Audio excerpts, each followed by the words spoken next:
Cinemajaw is brought to you by the Lagunitas Brewing Company. The Lagunitas Brewing Company's Chicago tap room and beer sanctuary. Come for fresh beer, live music, and killer food Wednesdays through Sundays, noon to 9 p.m.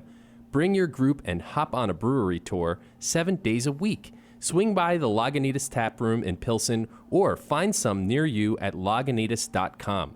Life is uncertain. Don't sip. And we thank them for their support.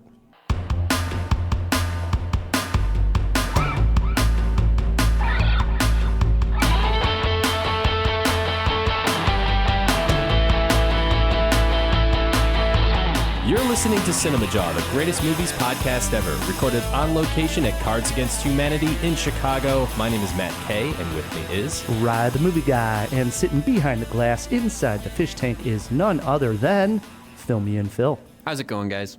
This week on Cinemajaw, Matt, we take a step aside and we just watch this top 5 unfold. like we witness it? Yes. We are covering our top 5 favorite witness movies. This is an interesting topic. Movies in which a character witnesses a crime of some sort. Doesn't have to be a crime, does it? No. Okay. But usually some type of Thing.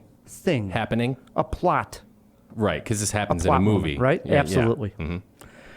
Interesting. We're doing this topic because we have a couple of great guests who are going to be joining us that have a film that deals with such. We do indeed. Clare Cooney and Shane Simmons, two alliterative names in film. We will get to all their credits shortly. I know. They have a short film out called Runner in which, somebody out jogging actually witnesses a crime. We're going to talk to Claire. I honestly think we should do a spoiler lounge on Runner because... We'll get to it. Okay. Yeah. Okay. We'll talk to Claire and Shane on the film and where the jawheads can check it out. Besides that, we have more going on. Do we not, Phil? Oh, you know it, Rye. We're also going to be going eye for an eye on The Dead Don't Die tonight. And we have a review of Rocketman. Nice. And because we're going eye for an eye on The Dead Don't Die, this is a good time to play Bill Murray, Adam Driver movie trivia. There's a lot of alliteration in this episode. Right? Dead Don't Die, review of Rocketman. Guests' names. This is crazy. It is. Yeah. One other thing that I wanted to bring up was at the top of the show, before we get it rolling anymore, the big news that you saw all over Twitter and social media that Robert Pattinson is going to be playing Batman. Matt, what is your take on that? You would expect that I would be upset, right, as a card-carrying fanboy, but I'm not. I think actually it's pretty decent casting. I like Robert Pattinson. I like what he's been doing lately. And I'm not ashamed to admit I even like him in Twilight, twinkling notwithstanding. He's a good actor. I agree. I mean, we gave him a hard time, I think, a little bit for Twilight and that whole series of films, but he has come around to be one of these young actors that's putting in his time, working with great directors, taking on challenging roles. We loved Good Time. We talked about it here on the show. So I'm excited for him to take on the role. He gives a little edge that I think that Batman and Bruce Wayne needed. I agree. Bruce Wayne, he may be the Bruce Wayniest of all the people cast as Batman. Ben Affleck being a close second. But he's got that swagger. He's young, he's good looking, but he's still got the jawline. Like I'd buy him as Batman. The other thing coming up through the news of him being casted is the fact that Matt Reeves, who has directed the Planet of the Apes films, is going to be directing this new Batman movie. And this actually, what do you mean? This actually got me thinking that Matt Reeves is probably like the hottest director going, that I'm most excited to see what he does next. Well, if that was the case, then it would have been Matt Reeves is directing the new Batman movie. Well, but I was excited for that. The news was Robert Pattinson. Yeah. Well, I think Matt Reeves is a big thing coming. I think he's not. I think the Russo brothers would be a bigger thing than... That's just because you're an Avengers fan. No, that's because I'm a human who follows movies. I trust me, Matt Reeves is a bigger deal than the Russo brothers. You know what? Cinema War. Ooh, you're going down, Matt. I don't know. I think this one's in the bag. Oh. We'll see. Claire and Shane are going to have their hands full with that Cinema War, let me tell you. Yeah. All right. Before we bring them on, we are celebrating Tilda Swinton all month of June. What do we got, Phil? Yes, this week's Cinemajaw Tilda Swinton fact. Tilda Swinton was raised entirely around men with her father and her 3 brothers. Because of this, she claims to have been raised as a boy and became a girl when she went off to boarding school, meaning that she's actually a Virginia Woolf novel. I think that makes sense when you consider Tilda Swinton, right? Because she often plays characters with some degree of androgyny. Correct. And she can carry herself as a man. In fact, didn't she play a man recently in a movie, like the whole movie? She was a guy. And we were like, why did they cast Tilda Swinton? She was in Suspiria, where she played the old guy in the beginning. That's right. So, yes. Throw it in the fish tank how many times she's played a guy. I know she played an old guy there. And maybe it's happened more. I can't think of it because you're throwing it right at me. But. Sorry. But that's the one I was thinking of. It's such an odd casting choice, not because she's not talented enough to pull it off, but because they could have easily just picked somebody else to do it. True. But yeah, she's unrecognizable. Great makeup effects. That's an interesting fact. Twofer. Awesome. All right. So without further ado, Matt, we do bring in our guests, Clare Cooney and Shane Simmons. They wrote, directed, star in a short film entitled Runner. They were nice enough to bring a bottle of wine with them into the studio. Cinemajaw first. Yes, Clare and Shane, welcome to Cinemajaw. Hey. Hey, thanks for having us. Yeah, thanks for having us. Yeah, thanks for coming on. Congratulations with Runner. Thank you. Awesome film. And this is a short film, about 13 minutes in length, that is about a girl who goes out on a run, witnesses a crime. You wrote, directed, and star in this film, Clare. Where did the idea come from? Honestly, it came from a lot of different things. I was watching a lot of true crime at the time and like listening to a lot of true crime podcasts like Serial. Big fan of Serial. Obviously, I included it in the film in a small way. And then Making a Murderer. Those were things that were really influential to the film, and kind of I wanted to explore what witnessing something and keeping a secret does to the human's psyche and does to the brain, and what that does to you emotionally, physically. It takes a toll on humans that experience like trauma like that and have to keep it a secret.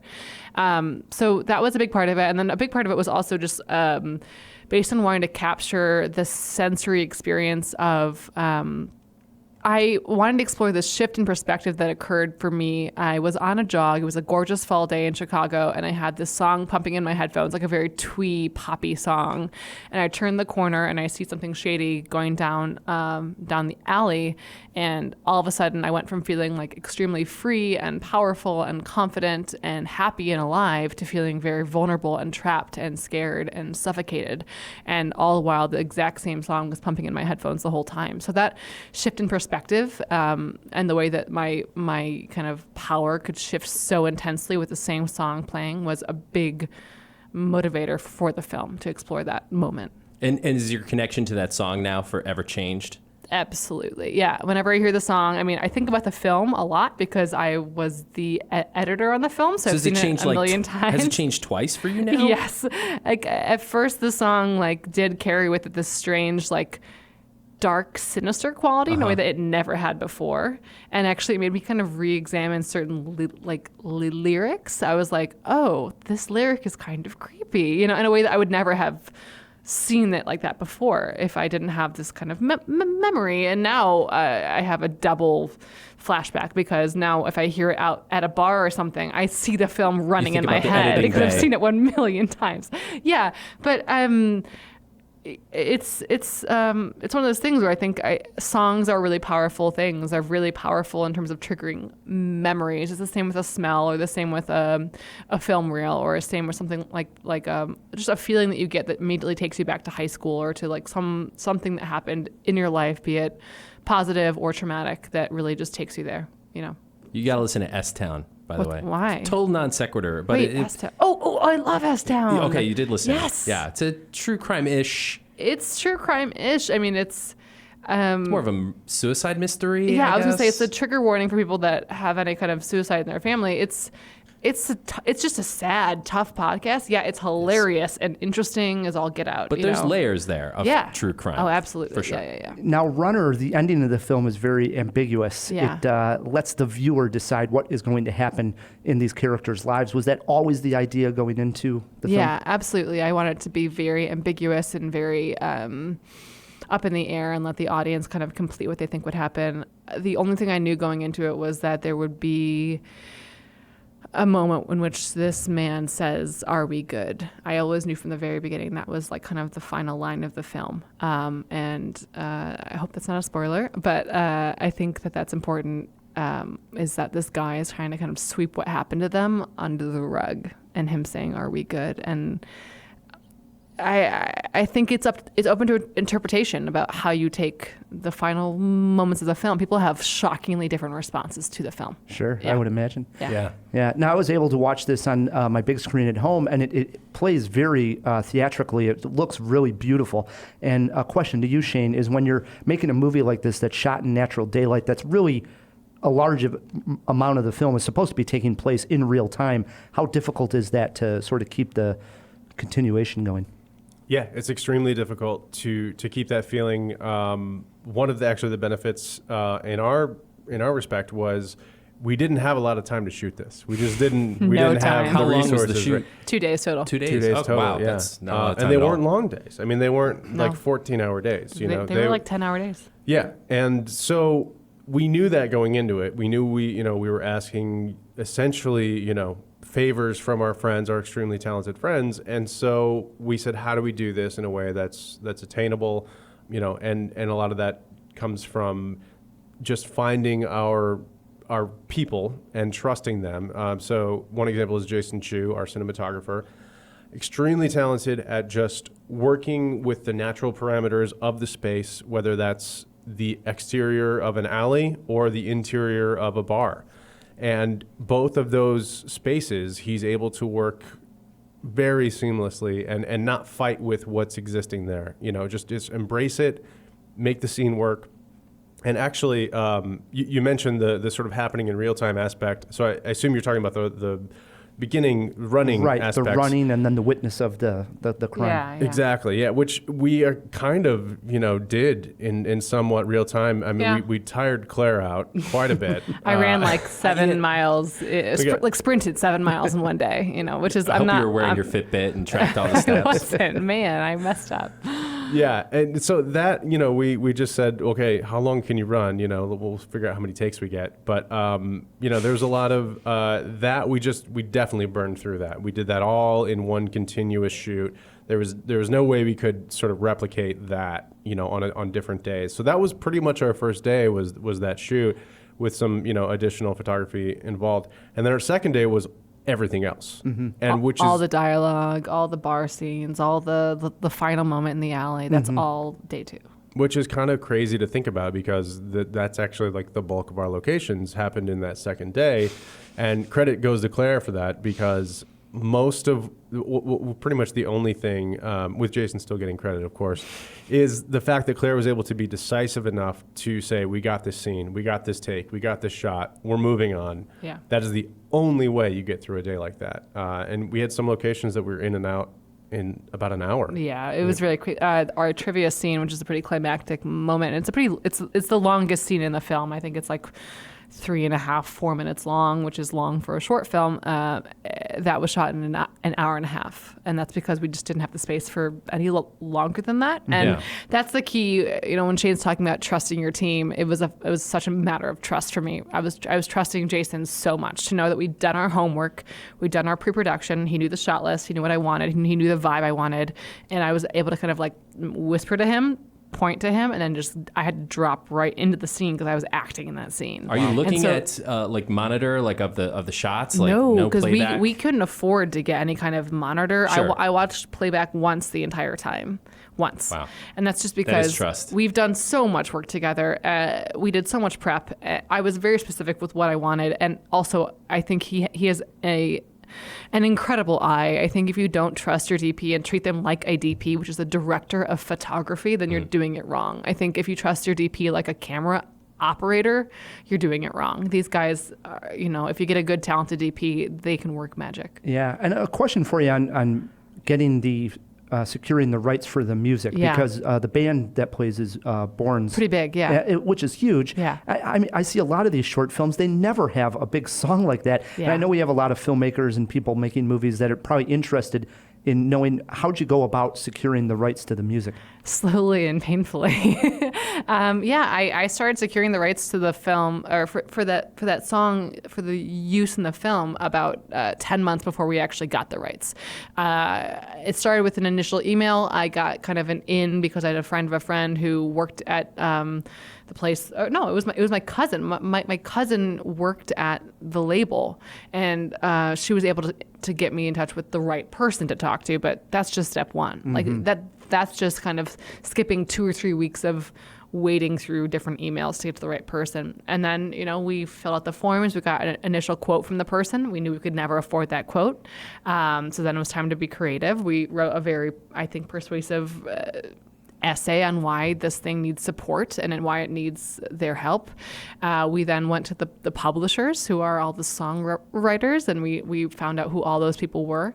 We got an initial quote from them. Also couldn't do that. We reached out to the songwriters via Instagram.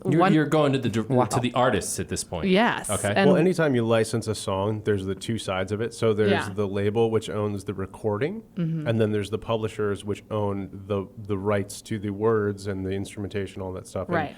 And on a given song, it can be multiple different parties who are the creators of the songs. The publishers, yeah. So in this case, it was 4 different. There were 4 different guys. Publishers and that's just considered one half of the equation, and then the other half is the rights to the actual recording. What a racket! Right. You usually have to match, right? So if you're going to pay the master copy $1,000 for the use, then you have to pay the publishers $1,000 for the use, right? So I think the master's initial quote for us was like $2,000, right? So that means we're looking at $4,000 total for that song, and our film cannot afford that. We made this film for almost no money, so we just had to beg, borrow, and steal to get the attention of these people. But it worked. Yes, it did. We finally got the attention of a guy on Instagram who was wonderful. He's one of the writers of the song, and he agreed to our very small rate. And so then all the other publishers would match his very small rate, and once they all matched that rate, we could go back to the master copy and say, hey, here's our all-in from the publisher's side. Will you please match this? And they basically did. So we got them to take it down quite a lot. So That's interesting. Persistency, right? That's the key here. That's the key to this entire business. It's the people that stay in this business the longest. It is a survival of the fittest. Like, it is truly a matter of how you be respectful, but you have to always ask. And it's a fine line between bothering people and being thorough and being persistent. Yeah, always right. ask is key there. I used to make movies way back in the day with Charles Klein, a guest friend of the show. And we wanted Don't Fear the Reaper by Blue Oyster Cult. Oh, my gosh, right? yes. Everybody loves that song. So I don't know how this happened, where we got the number. This was, 10, 15 years ago now. But we wound up on the phone with the guitarist from the Blue Oyster Cult. Oh, my And I gosh. apologize to Blue Oyster Cult fans. I don't remember the guy's name. But we my talked to him gosh. for like Throw it an in the hour. fish tank. Yeah, throw in the fish tank, yeah. And, we just told him about the film and why we wanted the song. And, Yeah.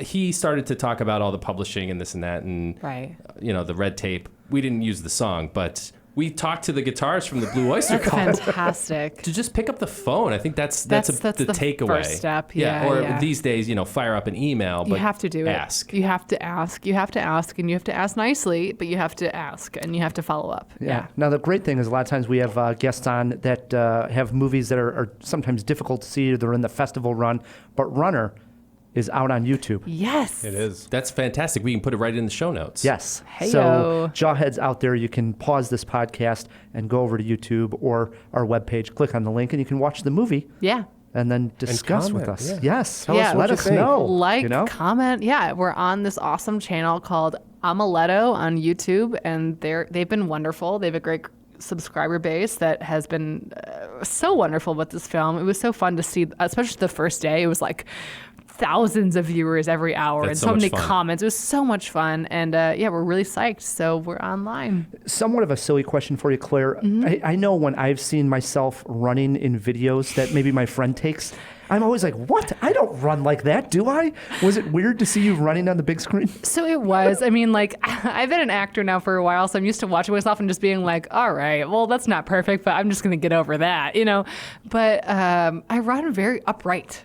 Like, I just look so tall. And I think I thought I am very tall. I'm 6 feet tall. But I look so proper and upright. And but I wasn't trying to. I was busting my butt. Like, I was working hard. Yeah, you were doing like 400 takes, I too. think that's the point. Also, we were in a car and Yes. she was running on foot, right? Yeah. So That's how you got we were those like, tracking shots? That's how we got the tracking nice. shots, That was yeah. well done for a car. Yeah, Nice. we used a Ronin. Our buddy Corey, thank you, Corey. He has a Ronin, and that's basically like, for those who aren't familiar, it's kind of It's like a harness cam, right? It's, Stabilizer. it's kind It's of a a lower robotic- budget version of like a Steadicam. Yeah, and but they're fantastic. And so yeah, we used the Ronin in my car in my Honda Pilot, like, and they were driving alongside it, and I'm like trying to get the speed right. So they're shouting like faster or slower, and I'm just like running down this boulevard, and it was a trip. Yeah. Also, keep in mind, she said it was her car. So we were driving her car, yelling at her to run faster. Yeah. Hey guys, indie filmmaking, you know, you gotta do what you gotta do. I love it. We're going to talk to Shane and Claire about all their other highlights in the second part of the interview, because Yeah. we were also had a small part in Widows, which I did, yeah. we gave 4 Jaws here on Ooh, Cinemajaw. I So- like that. Big fans. Yes. Great movie. For the Jawheads listening to this that want to check out the movie, follow you guys on social media. Anything else you want to plug? Where's the best place to go to online to do so? Yeah, you can go to my website, clare-cooney.com. And if you go to clare-cooney.com/runner, the film is right there, embedded right there. If you want to watch the film, it's on YouTube. The channel's called Amaletto, but if you just YouTube Runner Short Film, that'll pop right up. I'm on Instagram. I think it's just at Clare Cooney. I'm not sure, though. No, it's at Cooney CM. Yeah. There you go. That's There my you go. Instagram handle. Look me up.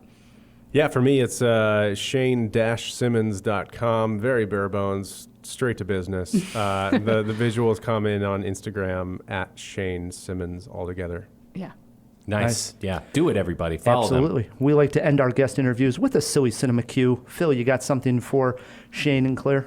Yes, I do this week, guys. So, as we said at the top of the show, it is Cinemajaw's Tilda Swinton month.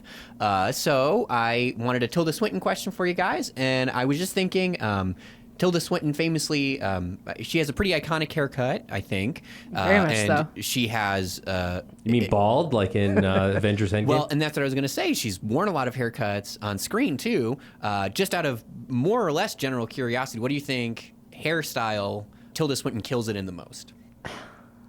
It's got to be her classic short. I mean, Yeah, I mean, easy answer is your classic, same haircut Phil has, short, close, with those beautiful, tendrils. the wispiness kind of creeping in, the strawberry blonde. Is it or ginger? Or is it correct to say? I think so, but it at times looks like it's almost like that white blonde. She's got a look. platinum. Yeah, That's true. Yeah, that's the Tilda I like right there. Yeah. But I would love to see, some shag going on. I think she could rock like a. Oh, she does. Yeah. In what? A shag and what? I mean, like the hairstyle she has in Narnia is pretty far out. And then even in Only Lovers Left Alive, she's got this long, like, luxurious hair. But I think the page boy, the yellow page boy from Okja, Oh, wow, you're going Page Boy. yeah, it's Oh, really wow. bad. Okay. Oh, that's a great one. It's funny. Yeah, She it is. kills it in it, though. She does. She kills it in anything. She kills it bald. She's Awesome. great. So Claire and Shane are sitting in on this entire Jaw. They have their top 5 favorite films with a witness scene involved. Cool. Brings us to Eye for an Eye. Yes, eye for an eye, the dead don't die. The peaceful town of Centerville finds itself battling a zombie horde as the dead start rising from their graves. This film stars Bill Murray, Adam Driver, and it also has appearances by the woman herself, Tilda Swinton, Tom Waits, Chloe Savini, Iggy Pop, Rosie Perez, Selena Gomez, and Danny Glover. It is written and directed by Jim Jarmusch, who is the man behind Only Lovers Left Alive, Broken Flowers, and Coffee and Cigarettes. Rye, what do you got? I think we talked about this during our summer movie preview. We did. My concern of the movie was that it looks like a Wes Anderson zombie movie, which isn't necessarily a bad thing because I'm a I would huge Wes love a Anderson Wes That sounds Anderson zombie fantastic. movie. But the only thing being that it's not Wes Anderson, So that's the one But it's Jim thing I'm a Jarmusch. little bit worried about. But come on, with that cast, Jim Jarmusch, interested. Matt? I've yet to see a movie from Jim Jarmusch that I didn't love. Dead Man is one of my favorite movies, and he's just amazing. So it does seem a bit like hey guys, let's make a zombie movie. Absolutely. But I'm okay with that. I'm interested. And I think it's going to be way more than that. Claire? Oh, I'm psyched. I'm fully psyched, yes. So the thing that I always go back to when seeing this trailer and seeing the key art and everything is Zombieland. Bill Murray all of a sudden shows up, and you're like, I'm listening. Okay, and that's kind of how I feel with this. Obviously, the Wes Anderson caveat is legit, but I feel like you can never predict Jarmusch, and you never know what you're going to get, and I'm in for it. Yeah. Phil, so far 4 interested. Where do you sit, buddy? 5 for 5. Wow. Absolutely. Oh, yeah. I think zombies inherently can be kind of goofy, and I love it when like this kind, or like Zombieland, like Shane said, it's not taken too seriously. I think that's when it thrives, and I'm buckled in. I'm stoked. Matt, it should be noted, I also threw this question out onto Instagram. Oh. Did a poll, see where they are, interested or ignore on The Dead Won't Die. Currently, we are at 57% only interested. 43% are saying ignore. That's incredibly weird. After we just went 5 for 5 on interested. I don't understand that at all. Maybe it's the zombies turning people off. Whatever. 5 interesteds for The Dead Don't Die. We got to get a review out, Matt. Can't wait. Excited. I am excited. Speaking of new movies, Matt, biopics about musicians and rock stars have always been a favorite subject matter for Hollywood. But after the success of Bohemian Rhapsody, it seems to be kicked into a higher gear. Rocketman brings Elton John's story to the big screen in a spectacular that is flashy, eccentric, and full of great songs. How fitting.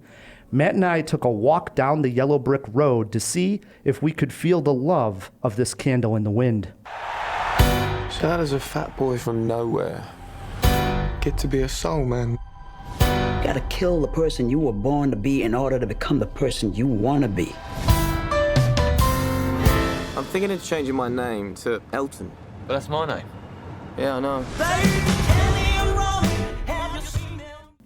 The film opens with Elton John in full Elton gear, a sparkling jumpsuit, glasses 3 times the size of his face, and a large headdress on top of his balding cranium. Is he walking on the stage? No, he is checking himself into rehab. It is at this point that the character will reflect back on his childhood and early career. We then see flashbacks to Elton as a young child, clearly a musical savant. He is able to play almost any song he hears on the piano without reading music or having any formal training. We see his troubled relationship with his father and his inability to express himself to his mother.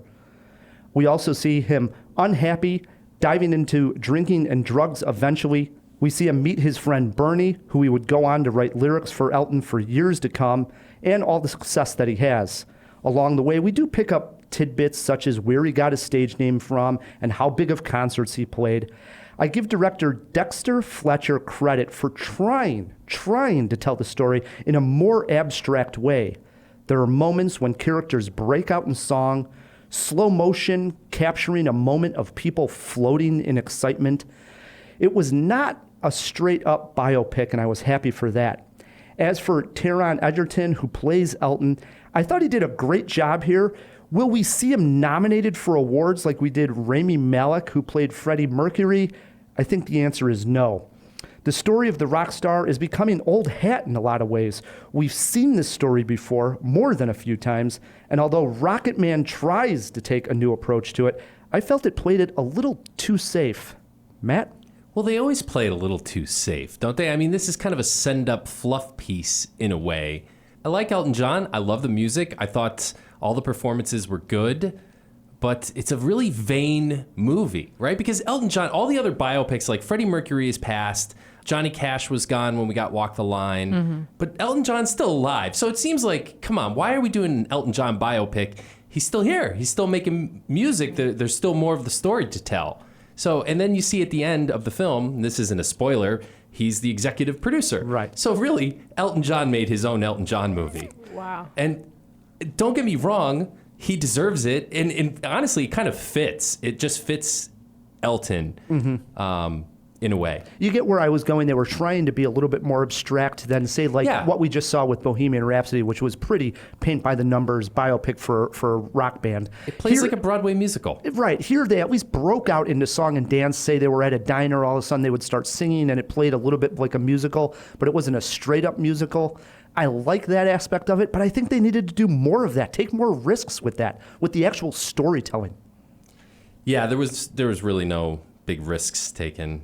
Even with all the drug and alcohol abuse and stuff and the sex, like, I don't feel like they really got into anything terribly deep or damaging to Elton's character. Right. There was an article I had read about, I don't know if it was Russia or some country was going to cut this sex scene. And I thought, oh, okay, before I saw the film, that gave me the idea, like, this is going to be pretty Kinda edgy. racy. Yeah, Right. like an edgy film. It doesn't have that feel at all. Well, I was thinking the same exact thing when I was watching it. Like, is this edgy? And no, I mean, a little, maybe, I guess, not so much. So compared to like Bohemian, is it more risk taking, or is it just a different beast? What's the comparison I there? still have yet to see Bohemian You're Rhapsody. kidding No, me. I'm not kidding you. It's sitting on my shelf. I have to watch it. Okay. Yeah, I would say, I mean, it's a little bit different. I would say it takes, in a weird way, it takes a little bit more risks than Bohemian Rhapsody, Okay. but it doesn't play it, I don't think, nearly as big. Like, it doesn't feel like the big As enough story for me. Epic is Right. yeah, you know, yeah. this Bohemian Rhapsody ended with this just climactic felt epic, yeah, right, yeah. of concert. You never really get that feel of size with Rocketman. At Got least it. I didn't. Got it. Well, he does turn into a rocket and explode in the sky. Oh, That was pretty that's strange. cool. But I needed more of that. That's what I was talking about. Like, there were just flashes, enough to make it a little different. Right. But I would have liked it sort of bonkers and be very abstract like a Pink storytelling. Floyd The Wall sort of thing, but, Yeah. but a little happier. Go a little bit happier, but very abstract. I like So. it. Bringing it down a little bit further, element that you want to highlight here, Matt, or a scene? Yeah, so my favorite scene in this film is a scene toward the end of the movie where it becomes the Elton John that I knew when I met him in the 80s. And I was a very little kid watching MTV. And anyone who's familiar with the like first spat of MTV videos will recognize it. You're like, why does this look familiar? And then all of a sudden it starts to click, oh, this is the MTV video for a particular song. And I liked it. I really did. It took you back. For me, it's also a scene I wanted to highlight was when he plays the troubadour in L.A. This is the first time Elton John has come across The pond. yeah. And he comes over to the U.S. and he's going to have this big moment. And I guess this is probably that climactic, I mean, and this is early on in the film, but at least concert-wise, it feels like it's a big moment for him. And Sure. this is, again, where I'm speaking of where they take a slow motion shot and they basically show him jumping on the piano, which is something that he must have done. This is where they got the idea from. But they put that in slow motion where he's almost like floating above the piano while he's playing, and the whole crowd is with him, begins to float in the entire Wow. arena. I actually got a little emotional because it's like that moment where it just connected with everybody that realized, oh, we're watching a future star here. That was pretty cool. That's awesome. It was. Yeah. That makes me excited to see the film. Yeah. That's exciting. That's cool. How about something you had trouble with? I didn't like all the musicality. What I mean by that is how it suddenly broke into song. The first few times it happened, it really took me out because I wanted to just enjoy it as a biopic with, music interlaced. But this is a musical, so I think go in expecting a musical. Maybe you won't be as like jarred by it as I was. But I didn't care for it, and there was a couple of scenes in particular where I'm like, just, get on with the story. Stop like breaking into song. It's a little annoying. It's kind of childish in a way. For me, Jessica Chastain plays his mom in the movie. She was great. Oh, you liked her? You didn't? No, because she was playing almost like my a caricature of like a mom who's uninterested in her son. At times she was loving. She was, I don't know. I thought she I added some felt complexity. no connection. It felt like she was doing her own thing that had nothing to do with Elton John. I don't know, man. I think that's kind of the point of her character. I liked it a lot. I didn't like it. No. What about? Is she as good as the mom in Bohemian Rhapsody? Because I would say no. that mom killed it. Amazing. She brought it Yeah, home, I think. amazing. No pun intended. Yeah, I think there needed to be some type of connection, and maybe there never was, and that is what Elton was trying to get at. That she never really, even when he had his success, maybe there was never a connection with his mom. Maybe that was the point, but I don't even know if that was driven home. It was just like she was doing her own thing and not connected into the story. She did accept his sexuality, right? But little else in his life. Yeah, I mean, I think that was the point he was driving home. Influences here, Matt, obviously Walk the Line I took Yeah. away, especially with the drinking because he was a big drunk. And Across the Universe, the Beatles, where you had It at gets least... a little gonzo. Yes, and at least you had different versions of his song inside the movie. It wasn't straight up where Queen Bohemian Rhapsody, for instance, we were more or less seeing the songs replicated. Here, there's a little bit different of takes on the songs themselves, especially say like something like Tiny Dancer. He just basically sings that at a party, walking through that kind of stuff I liked. I'm glad you brought that up. I did not like the guy's voice at all. Listen. Really? Yeah. I mean, when they did Bohemian Rhapsody, I haven't seen the film, but I know this much from listening to interviews of Rami Malek and such. Malek would begin the song and end the song, and they'd mix Freddie's voice on top of it. Well, not just Freddie's voice. There's an impersonator, Sure, who is incredible, and so they would blend all three of their voices together, Okay. like in some freaking fantastic way. some freaking fantastic way. It was amazing. Right. Yeah. So I don't know what is going on. Maybe they did all that with 3 different people in this movie too, but the end result is not as good. And I was, again, taken out of it. I'm like, this guy, I mean, come on. First of all, that's a tall order to fill to sing like Elton John when you're playing Elton John in a movie. And I just don't think he had the chops. Or whoever was doing those voices. Yeah. That's What do you think? surprising because they have the Yeah, guy alive that they could use to like blend it with. Right. So yeah. I wouldn't say I was like down on it like you, but I definitely, it wasn't something that I came away like, oh, you got to hear this like, guy this singing the guy's Elton got Johns. pipes. Right. Not so much. I agree. What'd you learn here, Matt? Cocaine is bad for you. You just learned that? Yeah.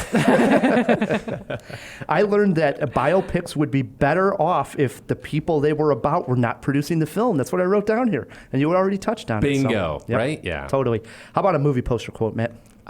This one was tough, but I went with "Get ready for liftoff." Weak. Kind of weak. Yeah, What real do you week. got? I like went with, sorry Thank to, you. sorry to trump you again here, Matt. I went with this is yet to be seen. Rocketman fails to blast off. It's the same exact thing I said. No, it's much catchier. But you're down. You're more down on it than me. Yep, Except yep. your review was mostly positive. How many Jaws? I'm giving this 2.5 Jaws. I'm 2.5 Jaws also. So we're sort of falling in the same spot. Yeah, it's okay. It's okay. It's passable. You're not I'm going to want your money back. But you're like, Don't go out of your way, Okay. is what I would say. Yeah. Okay. All right. No big witness scene where Elton John saw somebody, get dumped in a dumpster or anything like that. But that is our topic this week because Claire and Shane are behind the film Runner, in which a runner here in Chicago witnesses a crime. We like to let the guests start, and we like to ask them, was this a fun list to come up with? Difficult for you guys? Where'd you fall? Oh, gosh. It was nerve-wracking. I mean, because, okay, correct me if I'm wrong. Feel free to jump in, ahead. anyone. You don't want to lean too far into crime dramas. You know, Right. John Grisham is fantastic. But, that's immediately where, Your mind goes. Your mind goes, just based on titles alone.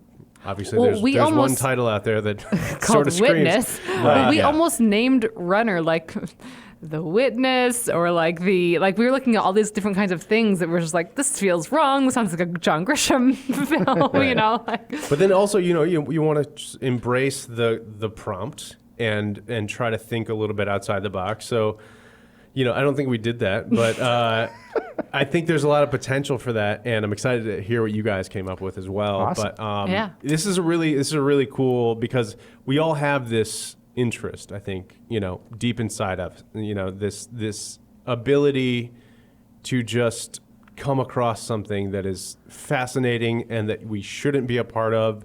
And holy cow, here we are. We're in the middle of it. What do we do? It's such a human, like a visceral human experience. Sure. To end up being a part of something that you never planned Didn't and choose to probably be. don't want to be a part of. Right. But all of a sudden you are, and when you hear about other people doing it, you can't peel yourself away from the story. And what if that was you? I think you're immediately in the viewpoint of the character. No doubt. Like Yeah. it. So you guys are getting us started with number 5. What do you got sitting there? Well, okay. So Go we for split it up. So I chose 2, he chose 2, and then we have like a shared number 1. So We're starting at 5, my right? 2, yeah. So No, just your number My 5. number 5. Yeah. All right. We'll start at 5. Spotlight. Have you guys seen Spotlight? Oh, I've absolutely. seen Spotlight. Yeah. So Spotlight is not really about one witness kind of seeing something, but it's about a lot of witnesses. And it's also about the fact that the Catholic Church was kind of witness to a crime over many years. And this church kept this secret because it was a very inconvenient secret for them to keep.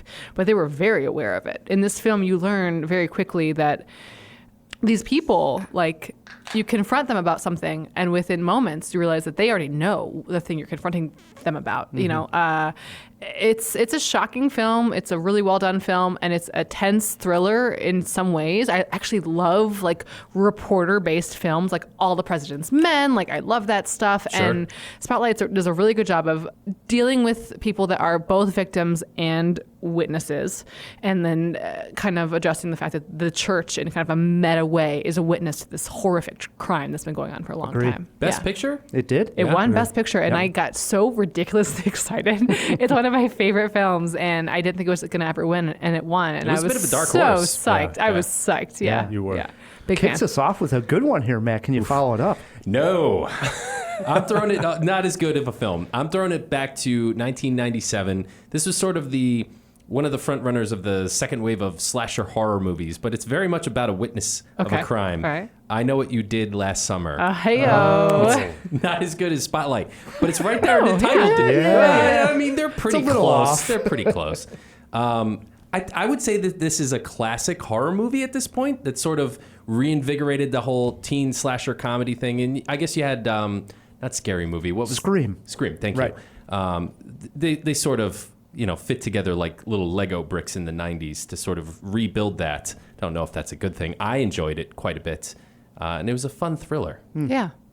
It's not bad. I mean, it's a car. It's a good one on the list. Well, though. I mean, I Yeah. think everybody has this experience, or maybe not, certainly not of a murder, but like in the picture, they hit somebody with their car and they dispose of the body, and they all agree we're never going to discuss this again. So like everybody has that one secret with a group of friends, like, somebody was at a sleepover, broke the plate, and we're not going to tell mom we Right. broke the plate. So I think it was an experience we could all relate to. We all keep secrets. Sure, Yeah. sure. Swings it over to my number 5. I think 4 of my 5 I've never talked about on Cinemajaw, so I'm excited for this top 5 list. My number 5 came out last year, 2018. Did not discuss it. I'm speaking Oh, of... don't do it. No, The Hate You Give. Oh, thank God. Okay. The Hate You Give, which concerns a 16-year-old named Star Carter who is driving home with her childhood friend. Star is an African-American 16-year-old girl. She lives in the black neighborhood, but she goes to a private school, which is predominantly white. And on her ride home with her best friend, they're pulled over by cops, and the cop mistakes the friend. He's getting like a brush out of his car, mistakes it for a weapon, and shoots him dead. Wow. And Star is the witness to this entire crime, and she doesn't want to come out and be named. And the film then, it's based on a young adult novel by the same name, The Hate You Give, and it tackles a lot of themes in there. The idea that she doesn't want to necessarily just come out and be that witness because she's still friends with her friends that are at the private school. She just wants to have a normal life. Right. Yeah. But she understands also how big everything's becoming and how important it is to speak out Right. for the truth. It really tackles a lot. Good flick. The Hate You Give. I hope most people get out there and check it out. Awesome. Boy, Yeah, I'm I not just- doing good yeah, with I'm the excited I to Know see What You it. Did Last Summer so far. No. Yeah, you're really bringing us down. I got to step it up.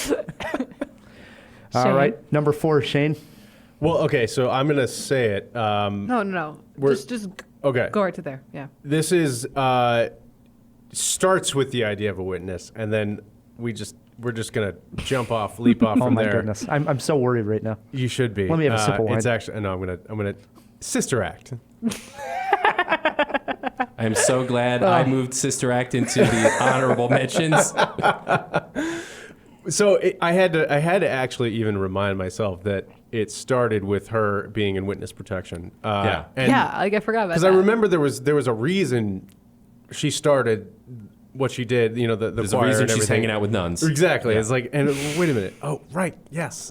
And that's it. I mean, it's that simple. It's obviously an excuse to have a super fun movie, tons of energy, tons of musical numbers.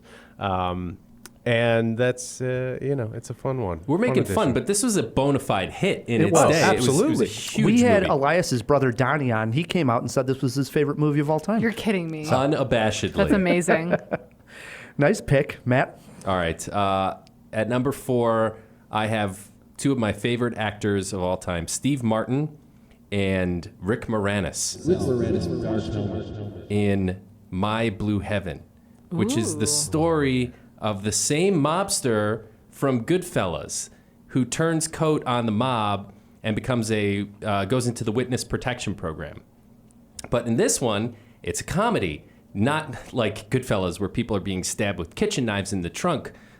It's Steve Martin playing the same character that Ray Liotta plays, but this is when, after all is said and done, it's not his story of his rise to the top of the mob. He's in witness protection. He's this like flashy gangster suddenly living in like picket fence suburbia, and he's just like tipping everybody and rolling in a limo to like Little League and stuff like that. It's ridiculous. I mean, Steve Martin and Rick Moranis, you can kind of do the math. Yes. It's a classic, and I think at this point, it's sort of underseen because it's pretty old. But Yeah, that is Big time. It's I've worth not a seen spin. I've never seen it, Thank yeah. you for the rec. I think the mobster is Henry Hill, right? Henry Hill. Yeah. Yeah. Thank you.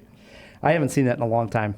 I remember liking it, though. It's definitely worth a spin. It holds I up. have to watch it. I go back to Sirius with my number 4 pick. This one came out in 2007. Mark Foster directed the film. It's also based on a very popular novel entitled The Kite Runner. Oh, yes. I was thinking about that one. And Good pick. Good pick. all right, The Kite Runner is broken up into 2 timelines. You got basically like present day, and then a flashback to the 1970s.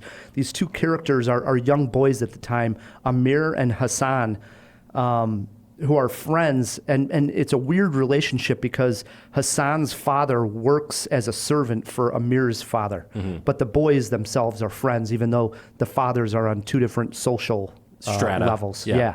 And this is in Afghanistan, and there is a kite flying competition where Amir is flying a kite, and the kite goes off in the distance. Hassan then goes to retrieve the kite and is pinned by like 3 bullies that are giving him a tough time. And then Amir comes to find out where Hassan is, and he then at that point sort of freezes and doesn't want to interrupt the crime that's about to go down. They basically end up beating up Hassan and actually even raping him. And Amir witnesses all this and doesn't know how to process it, never can talk about it, feels that he did something wrong by seeing it and not saying anything. And not acting. And the 2 Yeah. are never the same. And if you haven't seen The Kite Runner or read the book, it really explores a lot and goes to different places. It's really interesting. That book killed me. I mean, interesting story. It's a gorgeous book. I'm not sure I've seen the film. I don't know if I have. I haven't so read the I'm book, but I've excited. seen the film, Oh, and the I can book's at least incredible. Yeah, I can at least vouch for the film. And I thought the film was amazing. Awesome. So That's great. yeah, Awesome. The Kite Runner. Nice. My Good number pick, 4. Rye. Good pick. Good pick. Good Yeah. pick. First time I've talked I about mean, it on it's Cinemajaw. I know what you did last summer, but Heyo. Into our 3s we go. All right. Blind Spotting. Have you guys seen it? yes, Yes. on All my right. list for sure. Oh, is it on it? Okay. Yeah. All right. Great. So I'm going to read this thing. It's a American comedy drama. It's with is it David Diggs? Yeah. All right. He's awesome. Basically, he is on probation for a crime, and he has to be back to his like kind of community living situation by midnight, or else I think he can be thrown back in jail. Like Or it's turned very, into a pumpkin. yeah, exactly. The modern day version of being turned into a pumpkin is a black man being thrown back into jail. Great, fantastic. But yeah, so he's driving back to where he has to stay for the night and like report, and he has chores to do, all the different things he has to do to not get thrown back in jail. And this guy runs into his truck. And he's like, what the heck? And this guy keeps running, and he realizes that a cop is chasing this man. It's a black man.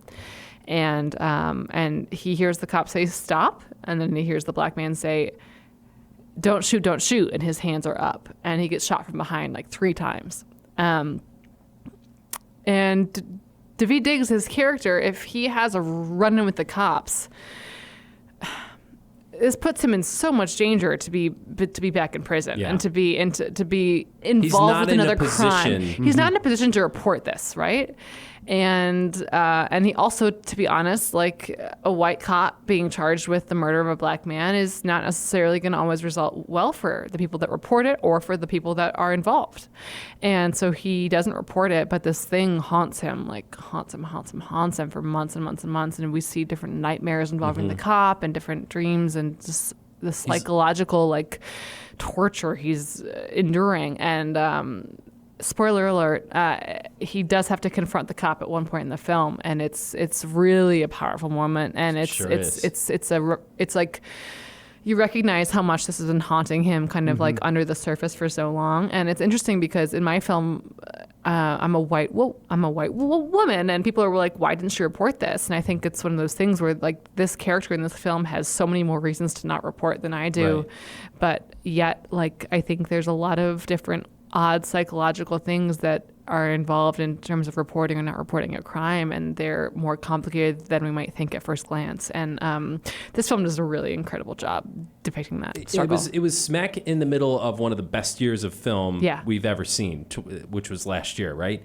The thing is, like, he's sort of in the middle of reassessing his life, right? Because he's just gotten out of jail. He kind of realizes that his best friend, he loves this guy, but he may not be the best influence. I mean, he is a blind spot for this guy, right? Right. Like, he loves his friend, but his friend's kind of the worst. Well, or is he the worst? I don't know. There's a lot going on, and everything is sort of coming together. It's an interesting relationship. It's a great movie. Holy crap. And you're right, the ending when he sees this cop in that confrontation. Ooh, man. One of the best scenes of the year. Oh, it is one of those scenes where I saw it and I thought this is the most theatrical thing I've seen on film in a very long time, in a great way. Yes. You know? Great pick. Get out there and see Blind Spotting if you have not. Matt? All right, man, am I downshifting again here? Sticking to the '90s. Well, I have Blind Spotting on my list too. I was like, that was where I was going to kick it into high gear. This one came out in 1993. I don't know why I was stuck in the 90s this week, but Judgment Night. Have you guys seen this movie? No. Oh, you're talking with Emilio Estevez? Yes. Yeah. So it's Emilio Estevez, Cuba Gooding Jr., who else is Jeremy Piven? Oh my gosh. Yeah. And the villain is oh my god, throw it in the jaw box, throw it in the fish tank. I can't remember the guy who's unapologetically a smoker. He's a comedian. Anyway. I'm just having a brain fart on his name. We'll find out. Yeah, we will. These guys are out for a night on the town, and they witness a crime with some drug deal gone wrong, and they then are being chased by this gang all through the streets, and it's sort of a survivor's tale. Like they kind of have to at some point fight back, and it's also really. Are they in Detroit? For some reason, Detroit sticks out in my mind. Yeah, it's definitely I think Detroit, but. One of the things that's most memorable about this movie is it's very much one of the first major collaborations of metal and hip hop in a soundtrack. And the soundtrack may have been more important than the movie. Like you have Cypress Hill with like Anthrax, stuff like that. Wow. Yeah, it's a great soundtrack that it's very much of its time. I don't know how the movie would hold up today, but I haven't reflecting seen it. Back on it, I have fond memories. I have fond memories. I haven't seen it in a good long while, but I still listen to the soundtrack now and then. It's better than We Know What You Did Last Summer. Thanks, Ryan. You're on your way up, man. I know you love the ratings. 93% on Google. Interesting. My number 3, a Tom Hanks movie. Heck yes, always. 2002, directed by Sam Mendes. It starred Tom Hanks, Paul Newman, and some guy named Daniel Craig. Road to Perdition. Great pick. Great pick. I should have thought of that. Damn it. This is where he plays, Tom Hanks, of all people, plays an enforcer to the Irish mob. And they are going to do their job. It's him and actually Daniel Craig going out to sort of rough and tough this guy, so they think at the time.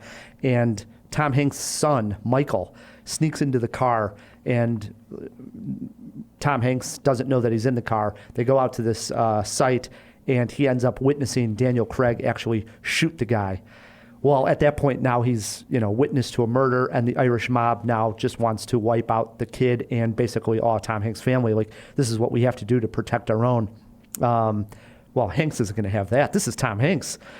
He's not going down without a fight. He's the father of America. So they go on a run. They rob banks together. You get some great scenes of old time Chicago. There's this wonderful shot. I think it's looking down like LaSalle, where they put in a bunch of old time cars and really gives you this old feel of Chicago.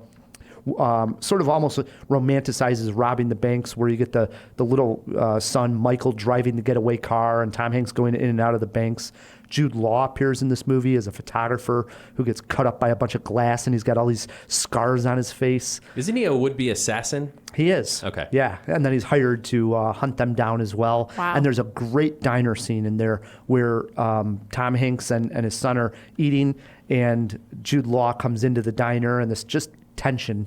It's awesome. Right. On a production note, a big Chicago production. So many Chicago actors also involved in that movie.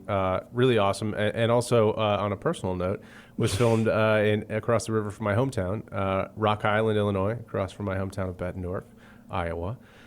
Very cool. That was huge back in the day. Yeah. And also based on a graphic novel from an Iowa writer, Max Allen Collins. Nice. Look at you. I've been trying Mr. to turn Trivia. Rye onto Wow. the graphic novel. Wow, we got some good facts here. So my Yeah. number 3, Road to Perdition, well worth a spin if you haven't seen it, into our 2s. Okay. This one was tricky. I actually just changed it. He pulled an audible. I pulled an audible. No, not based on anything we've said today, but I just had a feeling. I'm going to go with Find Me Guilty. Sidney Lumet, Ooh, you got caught my wow. attention. Vin Diesel. What? Doubled our attention. Exactly. You have no idea what's happening in this movie. So Vin Diesel is already serving I think a 30-year prison sentence. He's in prison. And somebody, I think, I'm hazy on the details, but somebody folds in the mafia organization, and they're basically like, hey, if you sell out the family, we're going to let you off. But instead, he doubles down and says, you know what? I'm not going to sell out my family. I'm not going to sell out the mob. I'm actually going to defend myself and all of them. I'm going to represent myself. And the whole entire movie takes place in the courtroom. It's pretty absurd set of circumstances. I mean, first of all, you got Vin Diesel playing a lawyer in a courtroom, and I forget the surrounding cast as well, so I put that in the fish tank. But it's fantastic, and it's you don't think you're gonna watch an entire movie of Vin Diesel, telling you how the law works. Right. But it's good? But you end up doing it. I wouldn't go that far. Oh, okay, all right. I wouldn't go How that dare far. you put this as number 2? I How love it. dare you put this as number 2? But Shane? it's I'm just so intrigued. I'm definitely miraculous. intrigued. And it's also Sidney Lumet. Yeah. Like, Bonkers. And what's the name of this again? Find Me Guilty. Find Me Guilty. All And right. it's one of those, you start watching, you're like, this is ridiculous. And then you're like, okay, You're hooked. Yeah, you got me. I mean, I can't argue. I have no basis for arguing with what's happening here. And he manages to save the day. I want to make it very clear here that his 2 were Sister Act and Find Me Guilty, and mine were Blind Spotting and Spotlight. So you know Nice. what, buddy? Thank you for We'll see. making my picks not look as bad. I got you. Thank you, buddy. All right. This is where I had Blind Spotting. Oh, okay, in good, all awesome. honesty. Yeah. It's a great witness film. Yeah. It is. It's a great witness movie. My number 2, a punk rock movie. Uh-oh. 2015, I'll be the judge of that. Green Room. Yeah, it was a great punk rock movie. Have you guys seen Green Room? I think I have. I have not. Okay. not, Shane? definitely I I am think I so have. don't pissed think you I have. didn't think of I think I Green have. Room. So this is the director is looking up Jeremy right Saulnier, I believe is how you say it. He directed Blue Ruin. Then he came back with Green Room, and this is the idea of a punk band is going to play at a bar out in the woods. It's very isolated, right? Yes, I have seen this. Okay. Yes, Shane is wrong. They go out, they play this punk show, and then they get done, and they're getting ready to leave, and one of the members of the band leaves their phone in the green room, hence the name of the movie. They go back to retrieve it, and when they do that, they are witness to a girl bleeding, stabbed to death. Something is wrong. A crime has been committed, and now all the owners and the bouncers of this bar will not let the band leave.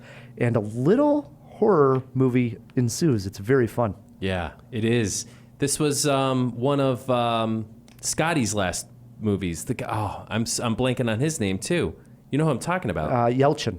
Yes, Anton Oh, Yelchin. yeah. And he Anton Yelchin, died yeah. like not long after, right? Yeah, and his death was gruesome. Oh my yeah, God. it was a shame too because I mean so much talent. Yeah, he's incredible.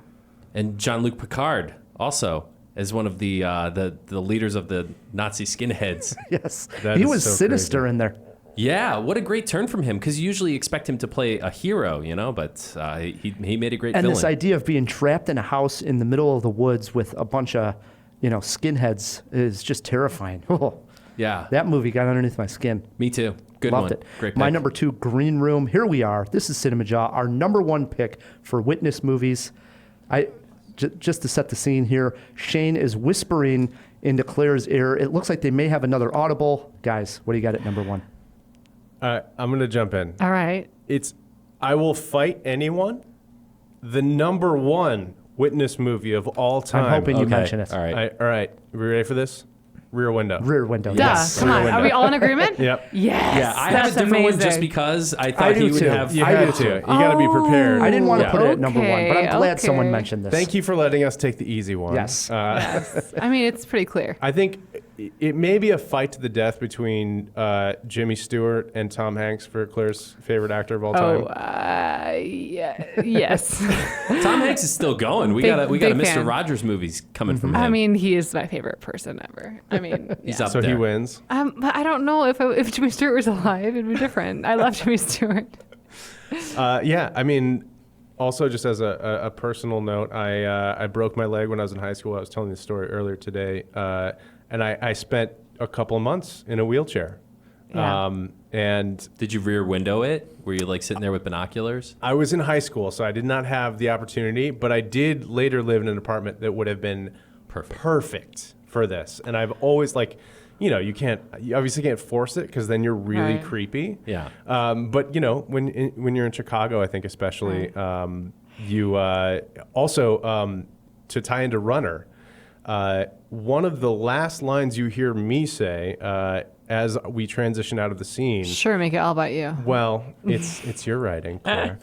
We talk about Love and Radio's episode called The Living Room, Yeah. which I don't know if anyone's familiar with. No. Oh my gosh, you guys will lose your minds. Put it in the show notes, please. Okay. It's a fantastic. It is basically the 21st It is basically century's Rear Window. It is It's- yes. Is this a it's podcast? The podcast. Okay. It's.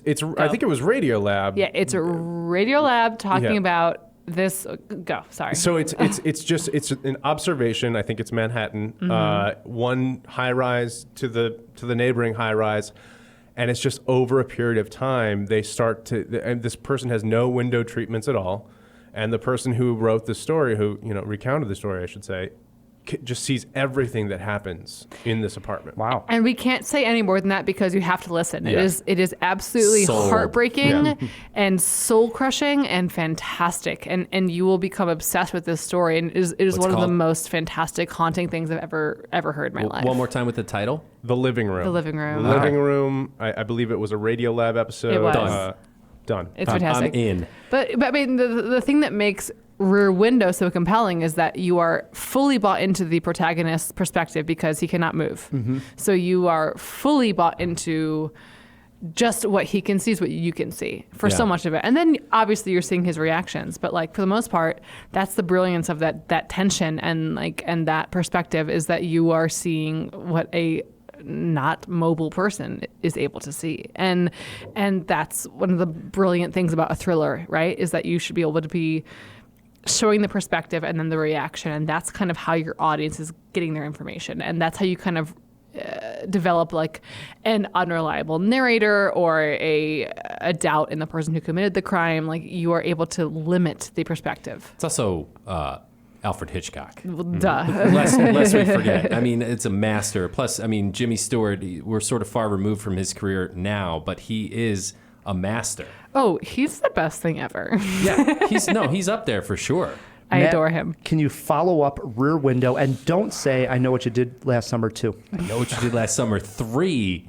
No, Bill Paxton directed a movie. I don't know if you guys are familiar with a movie called Frailty. No, Yes. I'm not. With the shed. Yeah. So Bill Paxton wrote, directed, and stars in this movie. and it stars him and Matthew McConaughey as one of his sons. And All right. he is a serial killer. This whole thing is being recounted by one of the sons. He's a killer, and his kids are sort of witnessing his crimes, but he keeps telling them, I've been given this directive from God to commit these crimes, and I'm actually doing the Lord's work and cleansing the demons. These are actually evil demons that I'm taking out. And one of the sons starts to believe him, and the other one doesn't, and he's recounting this whole tale to the police. He's confessing years after the case. And there's a lot of twists. I don't want to spoil anything because it's a bit of a Usual Suspects at the end. But what a great, unexpected, and I think kind of a hidden gem. Like, not enough people have seen Frailty. Yeah. So there, that's I my have reward. seen it. I didn't even know I saw it, but as you were describing it, it's one of those. I'm like, right, I've seen this It's movie. Bill Paxton. Game over, man. All right, no one spoiled my number one, and I went with a documentary. Believe it or not, for number one. La-di-da. And not to be confused with the Harrison Ford movie just called Witness. The documentary is a 2015 film called The Witness. And it is about a very famous case of Kitty Genovese, who in 1964 was attacked outside of her New York apartment in the middle of the night. Yeah. And 38 people reportedly Ignored either it. Yeah. saw her or heard her screaming and ignored it. Nobody did anything. And this ended up leading to this entire thing called bystander apathy by the New York Times. Did this huge report. Right. Why don't people run out and try to help her? What was causing people to just hear someone screaming that they need help and you to just close your window? And in this film, the documentary is actually Kitty's brother going back in time, still finding some of these witnesses. And he really actually, in a lot of ways, debunks what the New York Times article was actually saying, that it wasn't necessarily 38 people that all just decided to just turn the other cheek. That was the way it was written up, and everybody believed this for years. But his findings are quite different. And it dives back into this whole thing of what transpired, how it went down, why she wasn't helped. Fascinating I can't documentary. wait to watch because we studied that in psychology class. Like, we studied like the bystander effect, essentially. That was like the thing that was pointed to say like, you know, this is a psychological thing that happens. So like, I'm fascinated to know why.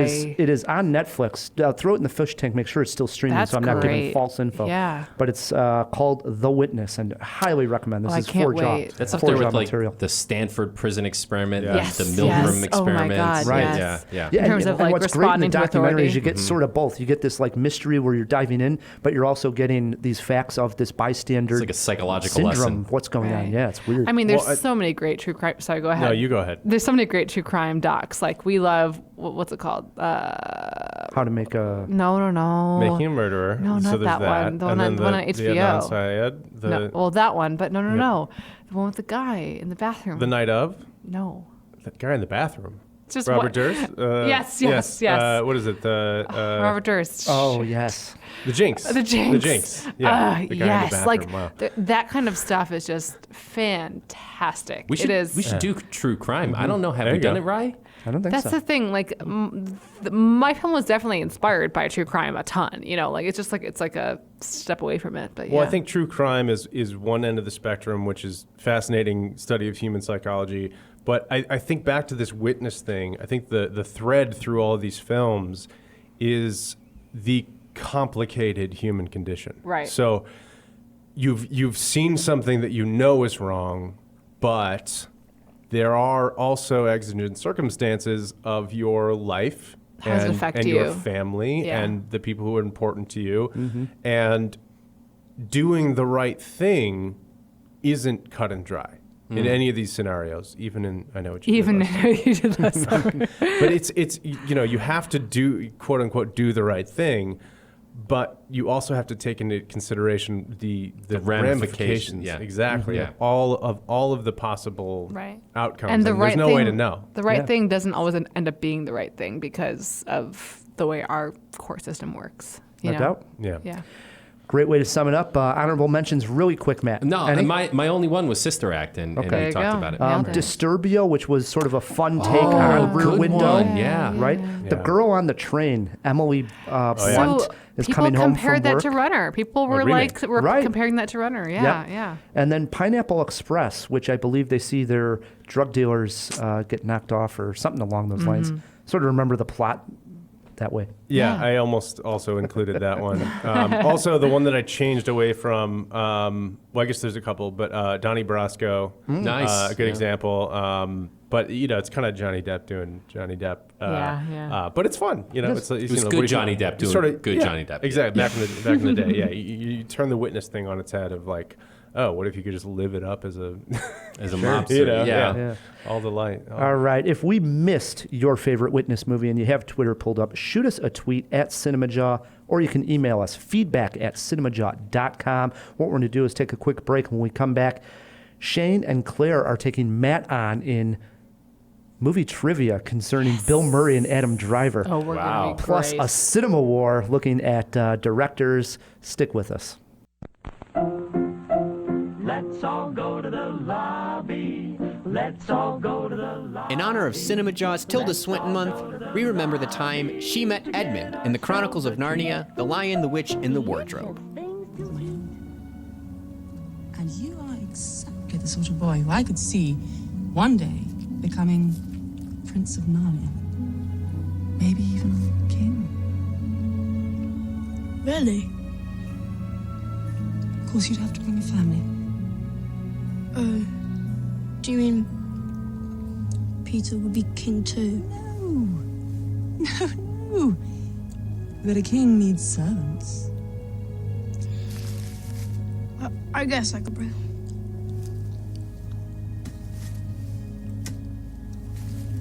Beyond these woods, you see those two hills? My house is right between them. You'd love it there, Edmund. It has whole rooms simply stuffed with Turkish delight. Couldn't I have some more now? No! Don't want to ruin your appetite. Besides, Things to eat.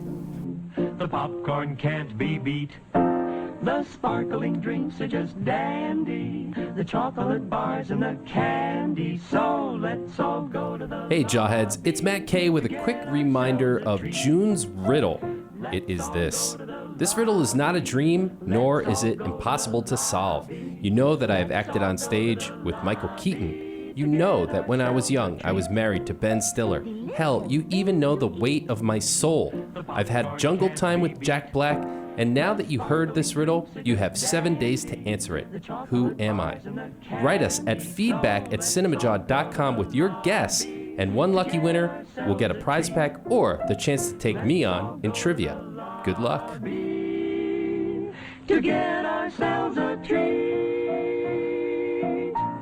And we are back on Cinemajaw, hanging out with Clare Cooney and Shane Simmons. Their short film Runner is available out on YouTube. Highly recommend checking this one out.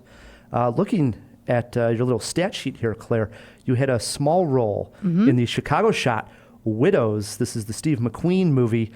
What was that like, being in such a large production? Was it like a one-day shoot or that you were on set for? It was, in short, it was amazing. It was supposed to be a 1-day shoot, but then they did pickups like almost a year later. So it was 2 days total. But it was fantastic. I was working with Steve McQueen and Viola Davis and Elizabeth Debicki, and it was so surreal to be like I was chilling with them in the makeup room. Like I was next to Viola and Elizabeth talking to them about where to eat that night. You know? Which role? Who was Did you play? Me? Yes. Yeah. Oh, you guys, get ready.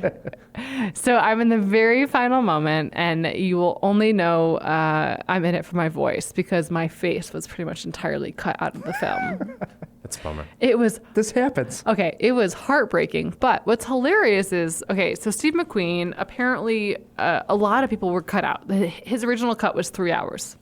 And the film was cut down to like 2:15, right? So he apparently sent an email to everyone who was cut out of the film to say, I'm so sorry, and like, it's not you, like, it's the film, it's the plot, blah, blah, blah. I didn't get that email. And in fact, on the second day of filming, in which I was supposed to be doing even more work, Steve came up to me and was like, Claire, he hugged me and was like, you're in the final cut. He told me to my face. He was like, you're in the final cut. Don't worry. Like, you're in it. So in his mind, I was in it, right? And so I'm thinking, great. And I am. To his credit, I am. You hear me. You kind of see me. But it's one of those things where now for the rest of my life... Is it in the diner scene? It's the diner scene. Okay, cool. Yeah. So and if you really slow it down, you can see a flash in my face. But like, who's doing that, right? You. But but for the rest of my life, I am going to realize, we don't realize it, countless films and TV productions use that shot. It's a really interesting shot where you're seeing the back of one person's head and you're seeing the lead and you're hearing the person talking, but you're not seeing their face. It's used constantly. Sure. And I'm now, whenever I see that, I'm like, oh, that poor actor, right? Because we were all hoping for it to be like used in our reel or whatever the heck, you know. Let's show the reverse, And damn it. I think it's a very artsy shot. It was all very artistically done. Like, there's literally a pillar between, like, covering my face between Viola Davis and Elizabeth Debicki. But so my vanity aside, it was a fantastic experience. Like, it was such a thrill to work with these people and to feel like I was like their equal, and for them to treat me with such respect and be so kind to me and so welcoming to me. It was a thrill. And to have Steve McQueen come up to me and like whisper to me and hug me and give me notes, it was just fantastic. Yeah, awesome. It was great. Hell yeah. Yeah. Also, Again, go ahead. Just as a credits wise, I'm thinking as a producer here, you actually get more credit for your voice and your back of your head being used than you do if your entire face is shown but you don't say words. So I was shown as an extra in the film Divergent a long time ago, and my full face is very clearly shown. I get no above the royalties line for that. Yeah. I'm gonna get royalties for having just my voice in the back of my head shown for Widows. That's fantastic. Yeah. So there we you loved go. the movie too. We were huge fans so here. Good. On I think it was Jaws. great. I wish it got a better like box office reception, but it was fantastic. Yeah. Yep, agree.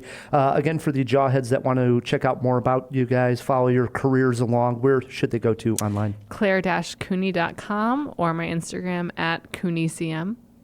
Pretty similar here, Shane-Simmons.com or my Instagram @ShaneSimmons. Do it, Jawheads. Yeah. Matt, before we get to Cinema War and before we get to trivia, we threw a few items into the fish tank, and I know Phil wants to swim up to the top. Let's open up that fish tank. Wait a moment! It's fish! Isn't it? DC! Wake up! Wake up! No, Pat, it's a giant glass bowl. Hey, get some fish folk. Who's coming with me besides Flipper? Here. That's a Sicilian message. It means Luca Brasi sleeps with the fishes. You're gonna need a bigger boat. Hey guys, thank you so much for letting me out. We got a very, very packed tank this week, so I am going to just get right in. So our first question, how many times has Tilda Swinton played a man? The only time that I could find was for her role in Suspiria. However, if things went her way, she has gone on record on interviews saying that she would have actually never had anybody know that this was her. She would have just let it be the prosthetic old guy, and she had created a fake name for him. So my thought is that there potentially could be hundreds of these that just haven't been leaked yet. And Good point. I like to think I like That's that theory, great. Phil. I like that. Yeah. who is the guitarist for Blue Oyster Cult? His name is Buck Dharma. That's a great name. How could you forget that? Buck Dharma. It is unfortunately not his real name. So technically his name is Donald Roser. I thought you were going to say Dharma. Thought you were going to Yeah. say his real name was Tilda Swinton. Man, that would be a good twist. You probably talked to Donald Roser. Who is the bad guy in Judgment Night? Were you thinking of Dennis Leary? Yes, I was thinking of Dennis Leary. He is in there. himself. You're right. Nailed it. You're right. Cigars was right on the nose, Matt. I mean, so 90s. Who else were some of the cast in Find Me Guilty? Peter Dinklage was in there. Oh, yeah. Wow. Linus Roche from Law & Order. Ron Silver. Annabelle Sciorra from The Sopranos. A lot of people in that movie. Awesome. And then our last one is The Witness, still streaming. Unfortunately, it no longer appears to be on Netflix, but it is still on Amazon Prime. So provided you have an Amazon Prime subscription, you're still in the clear. You can We're going to watch easy that. peasy. Yeah. Awesome. Awesome. That was everything, Phil? That's all we got. Jump back in that fish tank. Will do. Matt, it brings us to a segment called Cinema War. The War. It works like this. Me and Matt, we're fighting on a topic. Our guests, Claire and Shane, are playing judge, jury, and witness. Yes. As they tell the jawheads at home who won this Cinema War. Phil, we were talking directors here. Tell the jawheads at home what today's Cinema War topic is. Which director shows more promise after their recent string of success? Matt Reeves from Planet of the Apes films, or the Russo brothers, the Marvel Avengers movies. Ryan, you've got Reeves, and Matt, you have got the Russo brothers. Silent on set, roll sound, Cinema War take one, action. Matt Reeves directed the last two Planet of the Apes movies, a series The Hollywood Reporter, Matt, not just some publication, The Hollywood Reporter called one of the best trilogies of all time. These were not remakes or based off of comics. These stories were new. He knows how to use great special effects, but better yet, he knows how to tell a great story. He is the hottest thing going right now. Ryan, I had to look up who the hell Matt Reeves was before the Cinema War, and I do a movies podcast. I asked Phil, and he didn't know who he was either. Nobody needs to look up the Russo brothers. They are bona fide hit makers. Ridiculous. Matt, what Disney has done with the Marvel movies is make an assembly line of blockbuster entertainment. Those films have so many fan service moments to ensure everyone loves them. The Russo brothers did nothing out of the ordinary either. It was names like Taika Waititi with the Thor movie that gave us something fresh. The Russo brothers, they play it too safe. Captain America Winter Soldier.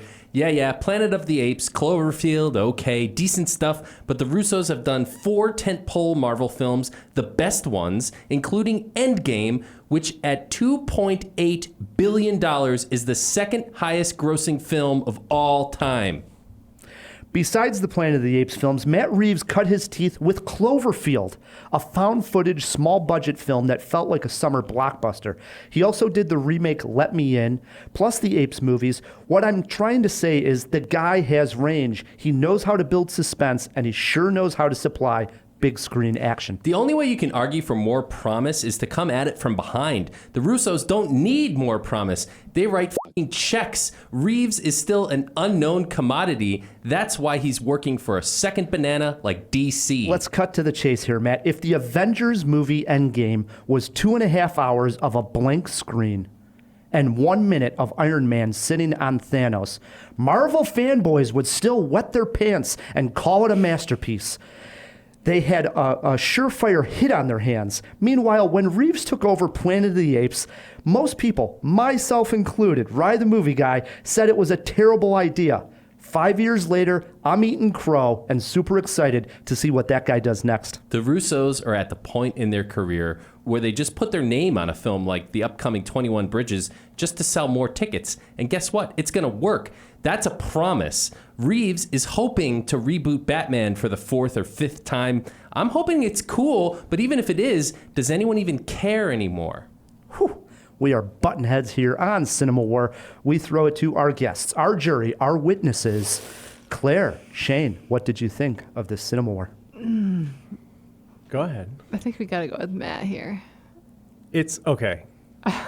You can't. I like where you're thinking. First of all, yeah, you can't just cut to the chase like that. There's Yes, so I do. much at Yes, I play do. here. There's so much at play. Okay. Cloverfield is a masterpiece. Hands down. There's nothing bad I can say about Cloverfield. Planet of the Apes, strong. I'm not going to argue. I'm not even going to go there. That said, I do have to hand it to the Russo brothers. We gotta hand it to the Russo brothers. Big Come on. time on establishment, on what we have to work with, right? So everything, the last couple of Avengers are so strong, just so much fun, such a spectacle, so much like not only that, but the nuance that I think is involved in these huge tentpole movies, like to be able to do all that at the same time, I think is is incredibly impressive. Pretty killer, yeah. Sure. And keep it real, but also light and fun and super just impressive. I can't even fathom everything that goes into Yeah, those movies. right. And that's just the main thing is like the magnitude, Right. of those films. Also, Joe went to the University of Iowa, and I gotta, we got a bias. we gotta guy keep over it in here. the family. I so, love nepotism. You gotta have it. Well, Sorry, Ryan. Sorry, That Ryan. said, Batman, I cannot wait. Nice. I'm stoked There for we go. Batman. Yeah. It's just disappointing because I was really having fun with Shane and Claire, and now we can be friends. And now yeah, this. yeah. Now this. Matt, that earns you 20 seconds of jaw time. All right, I'm gonna plug Phil's Twitch channel because I'm thinking maybe I might start streaming myself. He's inspired you? Yes, he has. Phil's doing an art channel where he does art live. What's the channel, Phil? Plug it real quick. P-Chan Art, PCHANART, all one word. On Twitch. And you know what? I think I might just start playing Fortnite or something on Twitch. I mean, I suck at Fortnite, but we'll see what happens. There you go. All right. Great 20 seconds, Matt. All right, brings us to What were trivia. you going to do? I mean, I'm just We'll save curious. it for next week when I beat you in right. cinema. All right. All right. That means he didn't write anything. We like to end with a fun trivia segment. As mentioned, Bill Murray, Adam Driver are in The Dead Won't Die, so we're playing Bill Murray, Adam Driver movie trivia. Nice. Claire, Shane, you're our guests. You get to choose if you want to go first or let Matt go first. There are steals, and if you get hung up on any one question, you get one trip into the fish tank for Phil, Me, and Phil, and they do start off easy. They get harder gradually. Oh, fantastic.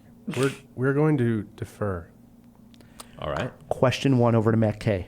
Matt, Yeah. Adam Driver starred in last year's Black Klansman. Kylo Ren. Who directed the film? Let's see. Spike Lee. Darn it. 1-0. We should have Matt gotten that K. one, Shane. Come Softball. on. Question two over to Shane and Claire. Adam Driver appears in a hilarious scene from the movie Inside Llewyn Davis. Who directed that film?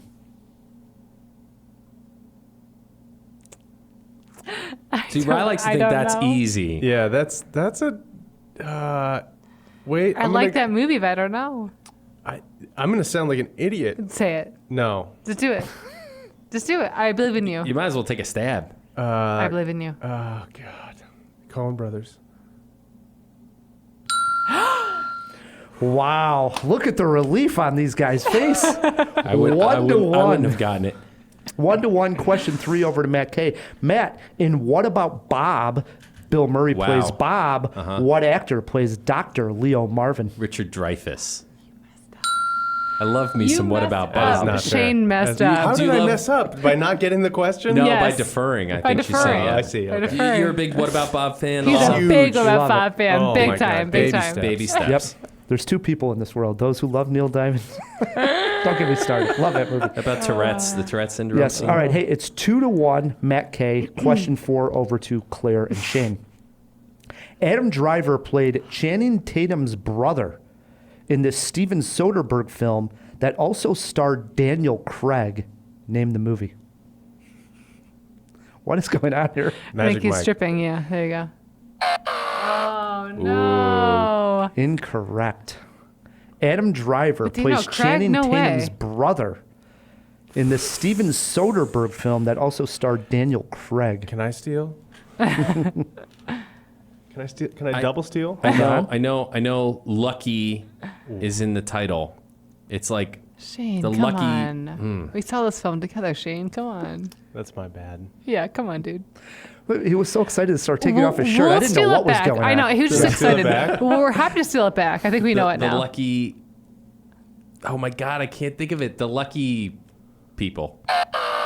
Can we steal it back? Incorrect. Oh, you can't no. steal it back, Oh, but what no. was the right answer? Logan Lucky. There we Logan go. Lucky. Oh, we God. got it. Shane, come on. was a good You movie. I threw liked me it. off with Channing Tatum. You think of his face and then you just start wanna to get take your shirt ideas off. and.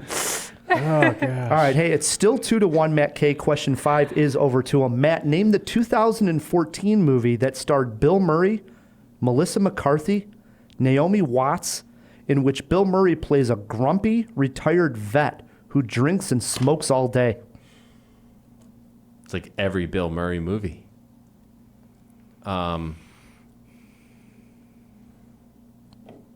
Ghostbusters. The new Ghostbusters, though. Incorrect. Oh. You guys got a chance for a steal and to tie it Shane's back up. got this. I'm going to go with St. Vincent. Yes. Nice. Ties it up. I knew that one. 2-2. I'm surprised of myself. Nice. 2-2. Question 6 is over to you guys. Adam Driver played an NSA agent tracking down a kid on the run in a film that also starred Michael Shannon, Joel Edgerton, and Kirsten Dunst. Name that 2016 film. I'm trying to think of films. Michael Shannon. Wasn't there one called The Lovers? No. I know that he wasn't in that. I'm trying to think of more films with. Oh, is it like Animals something? Yes, I think that's what it is. Something about animals. It's like Should a. we go to? Do we get a Phil? You get a fill me in, Phil, if you want to use it. Phil? Question. Should you do it? Or do you want to take this? No, because I can't think of the film name. Okay, is it a horror film? Was I that can't said? say. I cannot say. I know the film you're thinking of, and I don't think it's that Is it one. not that Oh, one? thank you. I don't think so. Should we do it? Should we reach out? Go for it, but I might not know it regardless. Well, I think this is the one. This feels like Wow. the one. Go for it. Into the fish tank they go. Phil, what was the Phil. name of that Adam Driver, Michael Shannon movie? Alrighty, Shane, Claire, your guys' clue this week. This clue is special. Very special. Are you going to give us the clue? That's it. Wait, okay, so Special seemed emphasized isn't there. Adam Driver like a bus driver and something too? That's Patterson. That's not it. Damn it. You guys are 2 hours early on this clue. Oh, God. We're 2 hours early. Ooh, wow. Okay. God. I think we're good. Thank you. Midnight Special. Hey, Pulled it out. Huge. Can Nailed we get a it. thank you, Phil? Phil, that was huge. What was the Thank movie you. Claire was thinking of? Because it's the one with Animal We the something. Animals? No, it's No. with Amy Adams, right? Oh, Nocturnal Animals. Nocturnal Love Animals. that Yeah, movie. that's my Love favorite. that. Oh, okay. Right, I was yeah. confusing Kirsten Dunst with Right. Amy Adams. I'm so sorry, Amy. Back on track here. 3-2 now. And this question is over to Matt K. Claire and Shane are in the lead. Matt, question 7 to you. Bill Murray has voiced Garfield, the cat, twice. Yeah. He also voiced a bear in this 2016 movie. Name it. Well, it wasn't Paddington. And I don't think he ever did Winnie the Pooh. That would not be Bill Murray. He did a bear.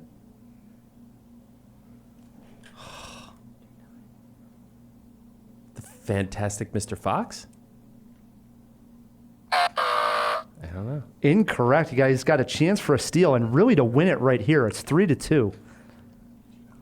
They're whispering. Came out in 2016. It's a pretty good guess on my part. Are though. we asking the name of the bear or the name of the movie? name of the movie. Or the name of the movie. Which Is may it the be same? one and the same. Can you tell us? They're not. I'll give you that. Need an answer here. Too All much right. whispering yeah, going there's on a lot of over whispering. there. Sorry. There's. I'm gonna go with Yogi Bear movie. Incorrect. Is it Threw a the curveball in here. Isle of Dogs? The Jungle Book. The remake he of was the blue. Jungle Book. Yes. Darn it. Threw in a curveball and That it was a worked. good question, Oh, Ryan. Thank man. you. All right, it is 3-2. Last question of the game. Question 8 over to you guys. You can win it on a walk-off or give a chance for Matt to tie it up. Question 8 to you guys. Bill Murray starred in the 2010 movie Get Low, in which he owns a funeral parlor. What actor also starred in the film as Felix Bush, an old-timer trying to actually throw himself a funeral party? Bill Murray and who in Get Low? I have never seen this film. Shane, have you seen this film? I've never heard of this film. If it All makes right. you guys feel any So better, it's an I've never heard old-timer, of it. right? Time It's- for a wild guess. All right, let's 2010. think. Yeah. Okay, an old timer 2010, old-time actor trying to throw himself a funeral party. Bill Murray and who? Do you have a good guess, Shane? Morgan Freeman. Yeah, that was a no. That was a good guess. Incorrect. I'm good going to guess, jump in the fish tank. Saved his lifeline till the very end. It's a smart move. It wasn't intentional. Into the fish tank we go. Phil, who starred in Get Low with Bill Murray? Alrighty, Matt, your clue this week. He loves the smell of napalm in the morning. Oh, come on. But it wasn't the person who actually said that line, I'm guessing. It was Martin Sheen. Shane knows it. Can we steal? Yeah, go ahead. Robert Duvall. It's Robert Duvall. Yes. Robert Duvall says that line in the movie. Does he? He does. Wow. Shane, Claire win this one 3-2. Can we get a handshake here, guys? Well played. If it came down to a jawbreaker, we call it, in case it was a tie, this question would have been over to Shane only. Shane, you can only try one for about 30 seconds. You can either try Bill Murray's proton pack in Ghostbusters or Adam Driver's red lightsaber in The Force Awakens. Which do you try? That is so incredibly tough. I gotta go proton pack. Oh, what are you talking Incorrect. about? It's the I lightsaber. was the It's the saber. lightsaber. 100% saber. 100% There's saber. more reach on the proton pack. Shane, That's what are all you I'm thinking? talking What are you about. thinking, It's the Shane? proton The, pack. the real jawbreaker was this, and it's great because Claire was talking about how tall she is. Height of Bill Murray closest to. We got a guess from you guys. I don't think he's exceptionally Wait, you want me to tall. just no, you guys. Yeah, are. how name his tall? height? Yeah, we're looking I'm for. going to say 6'2". Lock them in at 6'2". Matt, you got a guess? I don't think he's tall. No. I'd say 5'11". She knows her height. He's 6'2". Really? Oh my goodness. Nailed it. Wow. Yeah, 6'2" for Bill Murray. I guess all the Ghostbusters are pretty tall. then. Unbelievable, huh? Yeah. Except for Rick Moranis. Well, he wasn't a Ghostbuster. Well, you know what I mean. I guess he was an honorary member. Yeah. He does put on a proton pack at one point There you go. in one of the sequels. All right, brings us to the end of a great jaw. This was a lot of fun. Claire, Shane, thanks for coming on, and nice meeting you guys. Yeah, thanks for having us. Thanks so much for having us. This was so much fun. Yes. And, next project, got to come back on? Absolutely. And congrats on all the success of Runner. Hope Thank it keeps you. going. Thank you. Appreciate it. For sure. Absolutely. Thank you. Also got to thank our engineer, the guy over there behind the glass, Filmy and Phil. Yeah, Woo-hoo. thank you guys so much. Always favorite night of the week. Matt so graciously in his 20 seconds gave me a little bit of a plug also. Just to remind you guys, I do stream art and animation on Twitch. If you can't stay, because I usually stream for about 4 hours, I do have highlights, some of them funny, some of them heartfelt, most of them embarrassing. I do have a link that I sent Matt to put in the show notes about my most embarrassing thing I've ever shared, which is my cringy Dragon Ball Z MS Paint fan art that I made as a kid. Wait, We'll is this leave it there. More, We'll leave it there. More We'll leave it cringy, more cringy than you in the underwear commercial. I love Yes. that underwear OMG. commercial. I own the underwear. I am not embarrassed by that. This I actually am embarrassed by. Good times. It's full on supermodel Phil in underwear. Definitely check out P-Chan Art. Matt, we also got to thank our sponsors. Yes, thanks to Lagunitas and the Chicago Podcast Co-op who help us get cool sponsors like Lagunitas. Absolutely. If you want to support Cinemajaw, the easiest way to do so is leave us a review wherever you are getting this podcast. Yes, leave us a review. And while you're there, click subscribe. It's one extra button, and it makes a whole world of difference. No doubt. Until next week, I'm Ryan, the movie guy. I'm Matt Kay, and And keep on jawing about the movies.